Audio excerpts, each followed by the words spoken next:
In this country, we the people refers to the citizens of the United States of America, who are guaranteed certain freedoms, rights, and privileges, as well as assumes the liabilities incurred in the management and defense of those freedoms, rights, and privileges. Today, we spend trillions creating an optimal environment for our citizens. This environment includes services such as education, medical services, a robust employment base, and a sound banking system. Sovereign nations are defined by their borders.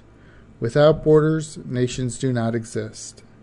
Our borders are ignored by those fleeing desperate situations and those of evil intent.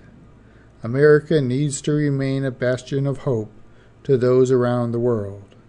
Making legal residence a possibility to honest, hard-working people needs to be part of the solution. For now, let us concentrate on border security. Congress has already authorized a fence along our southern border. They lack the political will to actually complete this task, but they have authorized the construction. Securing our border will require two fences, a physical fence and a virtual fence. The task of building the physical fence should be passed to the Army Corps of Engineers to be completed with all due haste. The second fence, the virtual fence, requires more determination and diligence. At the center of the virtual fence is a national ID program. We already have a national ID card thanks to Social Security, but it is so poorly run that it cannot be relied on. The national ID program should be transferred from the Social Security Administration to another agency like the NSA or FBI. These organizations are security-oriented and should be able to develop a robust and secure program.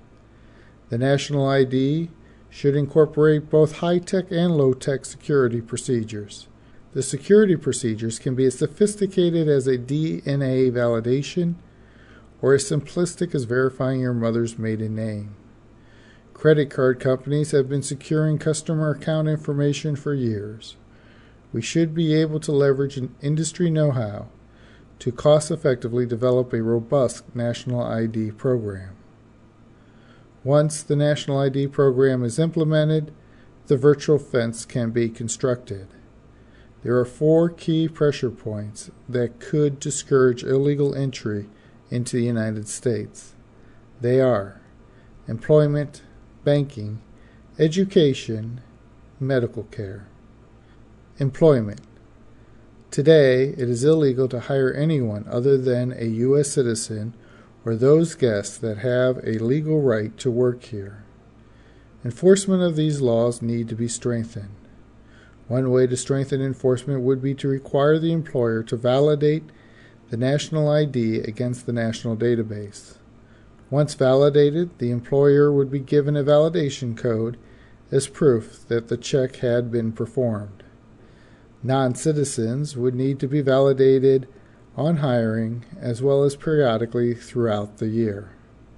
Another deterrent to breaking employment laws would be to increase the financial penalties.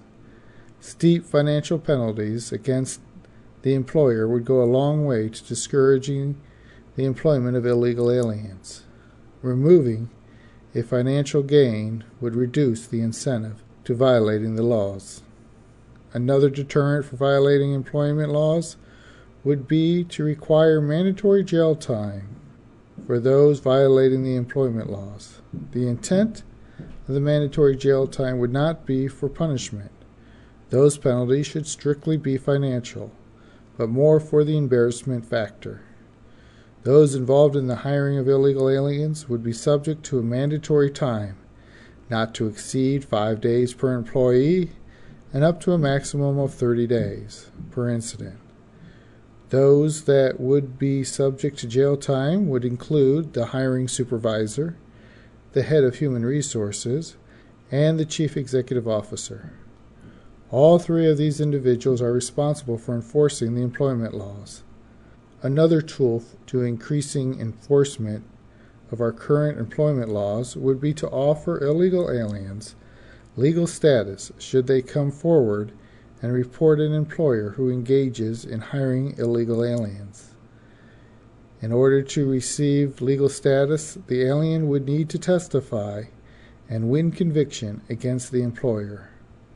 Finally, those working illegally would have no right to wages. Banking. Most illegal aliens cross the border in order to earn wages to be sent back to their home country. Our banking system does not require citizenship to obtain access to it. This should change. Those individuals making deposits and withdrawals, including money orders or transferring funds internationally, would be required to prove legal status. The national ID would be validated against the database, and a validation code would be issued to the banking entity, proving that the procedure was performed. Eliminating the ability to easily transfer capital would greatly reduce the incentive for illegal entry. Education. In order to access the American education system, a parent of legal status would need to enroll the child.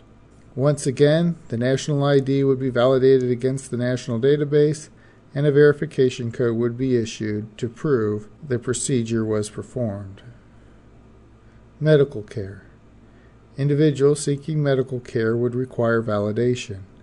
Medical care would be administered, but after the individual situation is stabilized, their legal status would need to be validated against the national database. If the individual is not here legally, they would be remanded over to custody and scheduled for deportation. In addition to the above pressure points, enforcement of immigration laws, while a federal obligation, requires all public servants at all levels to assist in its enforcement.